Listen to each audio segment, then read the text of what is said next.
visited Romania's witch's pond. Now something is terribly wrong. Don't play with the fire, the locals in Romania used to say.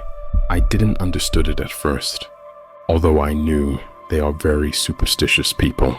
I am a construction engineer and have been recently sent to Romania with the company for a big contract we won, the construction of a 27 floors building of business offices. I arrived Bucharest Friday, and the project was set to begin Monday, so I had the weekend for myself. I wanted to visit the city, have some fun, since it was my first time in Romania, but I didn't know anyone. My colleague, Kevin, was going to arrive on Saturday, and the other members of the team had the flights booked on Sunday. It was 6 p.m. I was in my hotel room when the phone rang. It was Kevin. Hey man, how is there? Tell me the first impression. Hi Kev, I don't really know yet. I mean, the city looks nice, but I haven't been anywhere yet. Still in the room. I wish I knew someone to go out tonight, have a couple of beers, but I guess I have to wait for you tomorrow. I don't like going out alone. Ugh. Well, why don't you try to hang out with some locals? Kevin asked. And how would I do that? Go to random strangers and ask them to hang out with me. I laughed. Try the local Reddit. Go and create a post. Say that you are new in town, and if there's anyone who want to go out for a beer or something. That's a good idea, Kev. I think I'll do that. I'll test the beer for you. And tomorrow, when we go out, I'll know which one is good. Lol. Haha, do that, man. Look, I got to go. See you tomorrow. Bye, Kev. I got off the phone, opened my laptop, and headed on Reddit. I created a post. Hello, everyone. I just arrived for the first time in Bucharest, and I was wondering if there's someone willing to show me around. Go out for a beer. P.S. I don't speak Romanian, so it would be nice if you speak English. A few replies came, welcoming me to the city, wishing me a pleasant stay, and stuff like that. And then the following reply came. Hi man, we are a bunch of Reddit friends who frequently go out for beer, and we actually have scheduled a meeting tonight. You can join us if you like. DM me for more details. I clicked on the poster account, reviewed it a bit, and I found out that was a guy mostly interested in cats, technology, and cooking. I sent him a DM telling him I'd like to join them and to give me some details about where we are going and when to meet. He responded with the name of a bar, which looked pretty nice from the Google photos, and to be there outside at 9 p.m. Then sent me his phone number. It was already 7:30 p.m. by now, so I jumped in the shower, got dressed, and called an Uber. I reached the location 10 minutes earlier, and I saw 5 guys around their 20s waiting outside. I took my phone and called the number he sent me. Then I saw one of the guys picking up his phone and answering. I'm here. I think I see you, I said, a bit confused, because this could have also been just a coincidence of timing and phone calls. He looked around, fixed me and said, yeah, that's us. Come over. I've always been an extrovert. However, meeting a new group of foreign guys made me feel a bit nervous. I walked towards them. Hi guys, I'm Ross. Nice to meet you. Hey Ross, I'm Andre. The guy I spoke on the phone with said. Then he pointed to the other guys and said, this is Mihai, Dan, Angelo, and Bogdan. We headed inside, got ourselves a table, and ordered some beers. The guys seemed curious about me and made me feel like the center of the attention, but not in an awkward way. I found out that they are all students on different colleges, and they all met on the local Reddit some years ago and became friends. Angelo was studying to become a doctor. Mihai was passionate about music, and he had 2 rap songs already. Bogdan was a very dedicated gamer, which made him skip most of his classes and had to repeat the last year of the college. This made me laugh. Dan was trying to become a bodybuilder, and that was a visible thing. I told them about myself, what I do for a living, about the project we are about to start in Bucharest, and about my passion for horror. Well, if you like horror, we have a haunted lake here, close to Bucharest. It's called the Witch's Pond. Angelo said. After a short pause, he continued. It is said that at night witches are casting spells, and if you go there, bad things will happen. Not even the animals are drinking from it. Oh really? I've always been excited about stories with haunted places, but never got the chance to visit one. So where is it exactly? I asked. You want to go there? Bogdan asked. Andrei chuckled, put his beer on the table and said, it's about 15 kilometers outside of Bucharest, located in the middle of a forest. If I think about, we lived our whole lives here, but never thought of going there.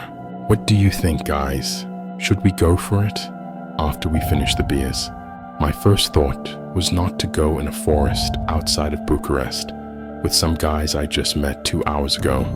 But after a bit of consideration, these guys looked nice and harmless, and I didn't felt any threat around them. Plus, I always wanted to visit a haunted place.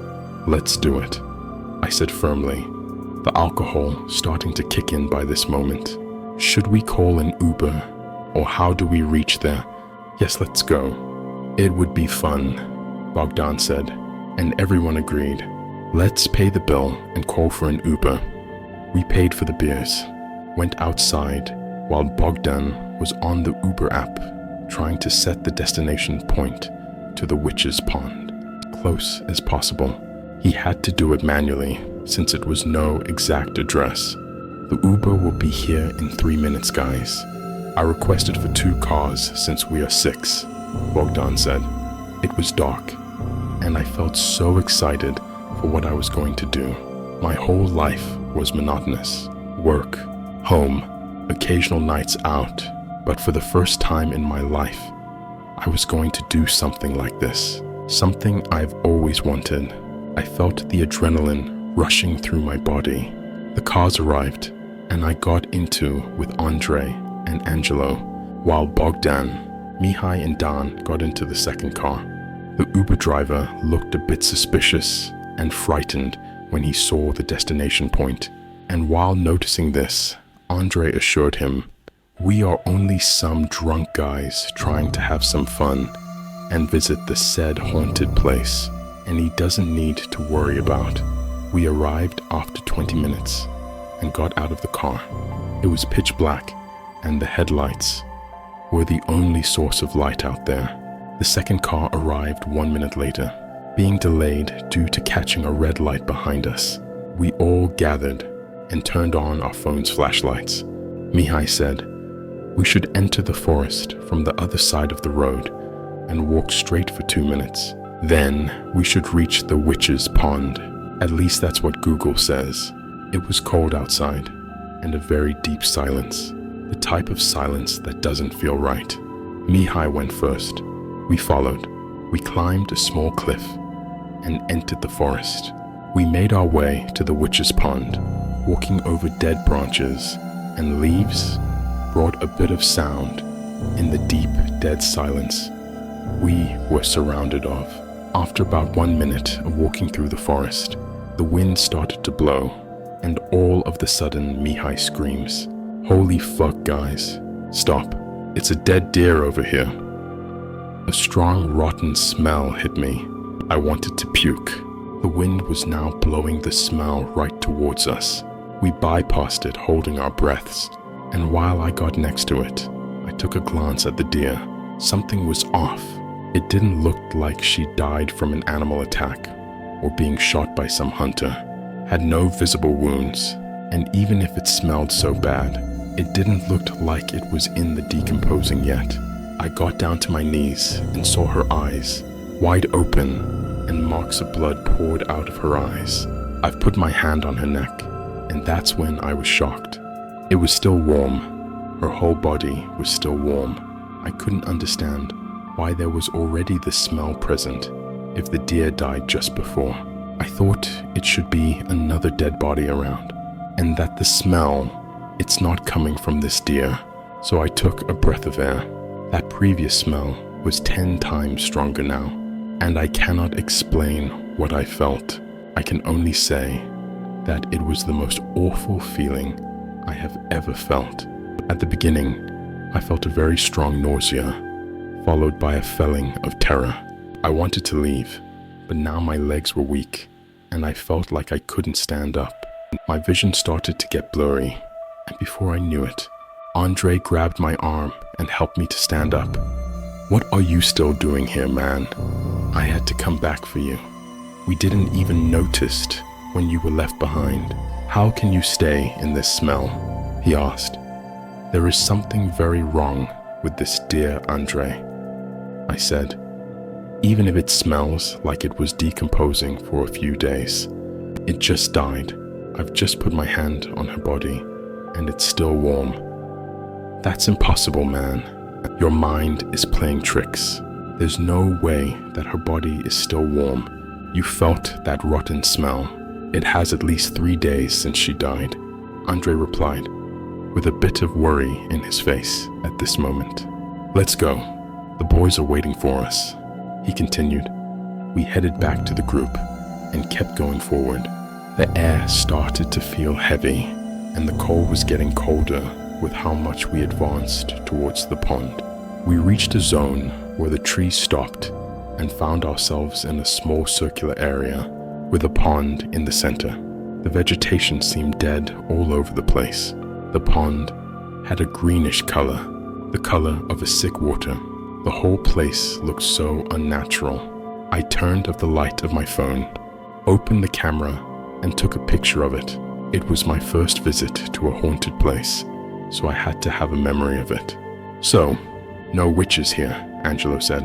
"Mihai, take a picture of me in front of the lake." Angelo headed towards the lake and sat with the back at it. "You are to close. Go a bit more near the lake," Mihai said. Angelo took a few steps behind and stepped on a moist piece of mud. Scared, he took unconsciously few steps behind and landed in the water. Well, now my feet are not only muddy, but also wet. Angelo had a fury expression on his face while getting out of the pond, shaking his feet, which were pouring water. "And by the look of that water, you are going to stink as well," I said. "I'm not sharing the Uber with you on the way back." I chuckled. By that time, he didn't want to take the photo anymore and came back to us. Dan, being amused by the whole situation, said, "Let's sing something. In case there are some nearby animals, we'll scare them and leave the area." I nodded. It felt like a good idea to keep us safe from any stray dogs, or maybe even wolves. "Yeah, that's a good idea. We could do that for a minute, then go back to the main road and call for a cab," I said. I don't know any Romanian songs, but I can be the judge on who's the best singer.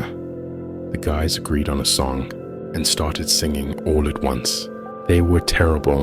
A bunch of untalented drunk guys singing seemed so funny. I listened carefully to held my promise and nominate one winner, when all of the sudden I hear a great singing voice. The voice was pure. It was music to my ears, and that's when it hit me and I got frozen. It was a girl's voice. Few seconds later, my new friends heard it too and stopped singing as they noticed, one by one, but the voice kept singing. It was starting now to accelerate and change the tone from a sweet one to an angry and fast-paced flow. The sounds were getting higher, and it seemed like it's hearing from all around us. Now the forest was hit by a hard wind, waving all the trees, and the voice was started to sound louder and louder. The song now was changed to what sounded like a Latin language incantation. The bushes around us started to move frenetically. The leaves were flying in the wind. The wind was blowing so hard now that was hard to hear anything besides it. but the voice was still as clear as before.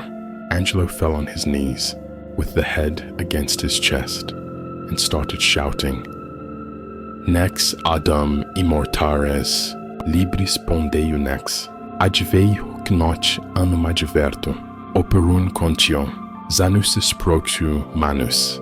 A strong smell of rot appeared, just like the one I sensed on the deer, and it seemed like it was coming from him. The voice now started to shout the same thing as Angelo, and I needed no invitation to get the hell out of there. I ran as fast as I could, in the direction I thought we came from, barely seeing in front of me, and hoping I wouldn't run into a tree. The guys followed. As I heard them running and screaming behind me, a feeling of cold and a deep sleepiness took over me, but I had fight it to remain focused and get the fuck out of that forest as soon as possible. The voice was still everywhere, as loud as before, but the wind started to blow even more ravishing. I was practically running as fast as my body could and jumping over dead tree trunks, looking left and right to see if there's anything in the woods, but there was nothing that can be seen, at least. I saw in front of around 50 meters the tree line ending, and I knew I headed the right way, and I'm almost out. I looked behind and saw Mihai around 5 meters behind me, and Dan and Bogdan around 30 meters behind us, still running towards us. We're almost out, I screamed to the boys. A very loud crack sounded in front of us. The sound scared me, and I tripped. I got back up a few seconds and kept running. A large tree fell in front of me and just missed me by a few meters. It was a gigantic old tree, at least 300 years old, and it just broke in half. The voice now transformed into an even angrier one, and the tonality sounded like screeching wheels. By this moment, Dan and Bogdan reached us, and we continued to run. We were practically seeing the road by now. Few more seconds have passed, and we left the woods, reaching the main road. The voice was gone by now. The wind was not blowing any longer. The air felt normal again. I sat down on the road, heavily breathing and thinking that if only I didn't tripped. I looked at the guys. Everyone was terrified. No one could say anything. Mihai took out his phone, opened the cab app, enabled his geolocation, and ordered a car. We sat in silence, waiting, and after 20 minutes, the cab arrived. We went inside and sat quietly for the whole road. I wanted to say something, but I couldn't. I just didn't know what to say. When we arrived in town, we headed straight to the police and told them what happened, and that we left Angelo behind. Of course they didn't believe us, but they went to investigate. The second day, I saw on the news, 23 years old boy found dead on the Witch's Pond. Cause of death, heart attack. My phone rang. It was Kevin. I answered. Hi Kev. What's up? Hi man. I just landed in Bucharest, waiting for a cab to get me to the hotel. Can you please give me the address again? I lost it somehow. Yes. I'll send you a share location right away, Kev. Oh, I almost forgot. Do you... The phone exploded with static. I looked at my screen, and it now displayed a phone number I didn't recognize. After a few seconds of static, I heard a very low voice, but couldn't understand anything. I've put my phone on speaker mode and pressed the volume up to max. At that moment, I froze. It said, Nex Adam immortares, libris pondeu nex, advei hoc noc anum adverto, operun concio, zanus proxu manus.